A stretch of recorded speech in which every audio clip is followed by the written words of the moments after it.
هذا الرجل كشف أن العديد من العلامات التجارية الفاخرة مثل لوي فويتون وغوتشي تصنع في الصين، وبعضها ينتج حتى في مصنعه. بعض الناس يصدقونه، بينما يبقى آخرون متشككين، لأن السلع الفاخرة غالباً ما ترتبط بالإنتاج الراقي في دول مثل فرنسا أو إيطاليا. في الواقع، هذا الاعتقاد جزء من استراتيجية التسويق التي تستخدمها العديد من العلامات الفاخرة. فعندما يوضع على المنتج ملصق "صُنع في فرنسا" أو "صُنع في إيطاليا", يميل المستهلكون إلى اعتباره منتجاً مميزاً، وبالتالي يكونون مستعدين لدفع المزيد من المال. أما ملصق "صُنع في الصين" فلا يحمل نفس المكانة، حتى لو كانت الجودة مماثلة.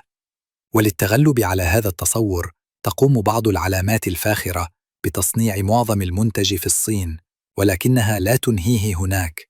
على سبيل المثال، إذا صنع المنتج بالكامل في الصين وتم إنهاؤه فيها، يجب أن يوضع عليه "صُنع في الصين".